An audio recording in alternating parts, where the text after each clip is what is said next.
complète a été déjà ordonnée. Et je dis bien une enquête sur l'ensemble des faits. Et je peux vous donner ma parole que la lumière sera faite sur cette affaire. Parce que quand même, on ne peut pas, dans le cadre de cette affaire, se permettre...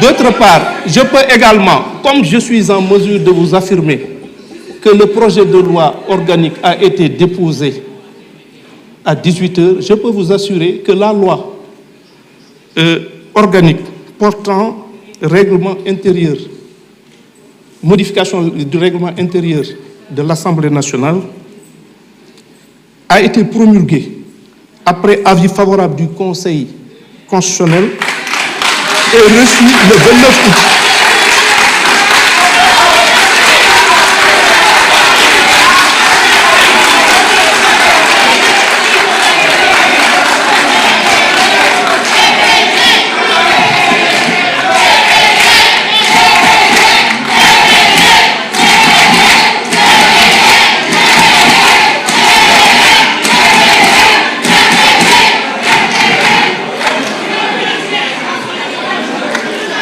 Je vous remercie de me permettre de poursuivre mon adresse. Et c'est la loi numéro 2024-12 du 30 août 2024 qui a promulgué. Du 30 août. Donc, la loi a été bel et bien promulguée. Et ça encore, ce sont des faits. Pour revenir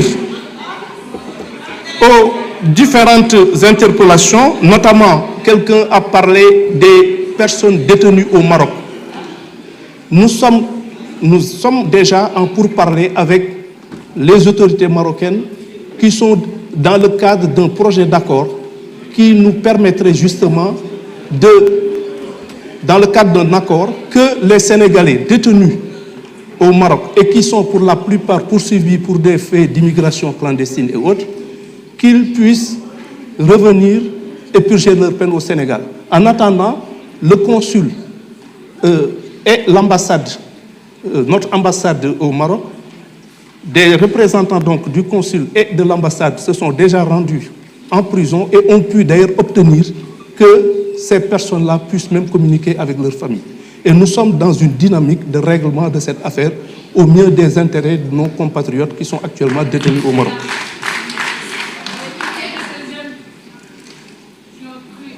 Pour le problème d'état civil qui a été également évoqué, une lettre circulaire a été déjà adressée aux différentes juridictions pour tout simplement demander aux magistrats compétents de faciliter l'obtention de pièces d'état civil aux élèves.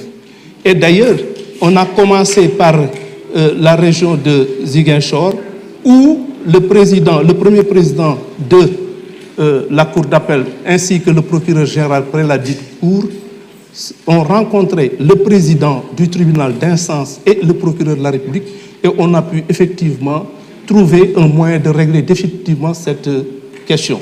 Et c'est une lettre circulaire qui concerne l'ensemble du pays et je crois que d'ici quelques temps, ces problèmes seront réglés parce que je crois que le droit à l'état civil, c'est un droit élémentaire et tous nos compatriotes doivent pouvoir en bénéficier, même si, effectivement, en ce domaine, il faut qu'on prenne certaines dispositions pour éviter les histoires de faux qui gangrènent le secteur. Et vous savez, le faux en état civil, c'est assez courant et il faut un certain nombre de précautions, mais nous avons pu, sur la base, ne serait-ce que de l'article 51 du Code de la famille, qui permet au procureur de la République, dans des circonstances exceptionnelles, d'ordonner à l'officier d'état civil de pouvoir procéder à l'inscription sur les registres d'état civil d'une naissance qui n'a pas été déclarée. Évidemment, il faudra effectivement que le procureur de la République, comme nous avons eu à le faire à Ziguinchor, puisse le faire en parfaite cohérence et intelligence avec le président du tribunal d'instance, dont les attributions en la matière sont effectivement un gage de transparence et de sécurité juridique. D'autre part, en dehors du problème d'état civil, nous avons eu à parler une seconde fois du problème du tribunal de grande instance de Kaffrine. Je l'avais déjà fait comprendre à l'honorable député Abdoulaye Wilane. Dans le cadre du PROMIJ, c'est-à-dire du projet de modernisation des infrastructures du ministère de la Justice, évidemment, on est en train de procéder à la construction de ce tribunal de grande instance qui va effectivement accueillir en même temps le tribunal d'instance. C'est le cas pour le tribunal de grande instance de Mbacké. Là, le cadre juridique est déjà en place. Malheureusement, nous sommes confrontés à un problème de magistrats et de personnel de justice.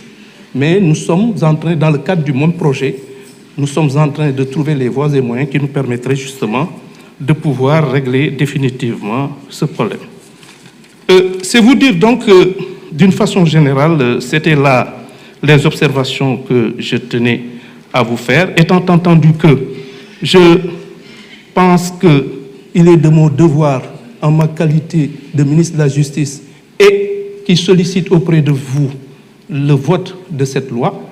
Je pense que tout ce qui a été dit, ou en tout cas les intentions qui ont été prêtées à l'exécutif, moi je pense que pour la plupart de ces intentions qu'on lui prête, ces intentions ne sont pas fondées. Donc, je me permets encore une fois d'insister sur la nécessité justement de voter cette loi qui nous permettrait justement de passer à autre chose. En tout état de cause, il s'agit de votre impérium.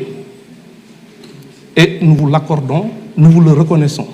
À charge pour nous, quelle que soit la décision qui sera prise par la suite, d'en tirer toutes les conséquences que nous jugerions opportunes. Je vous remercie de votre aimable attention.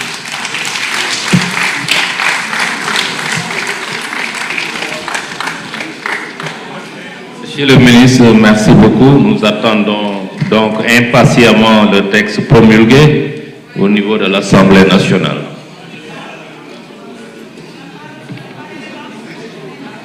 Mes chers collègues, la discussion générale est close. Je voudrais vous rappeler que ce texte a été rejeté lors des travaux de la commission. C'est pourquoi, en application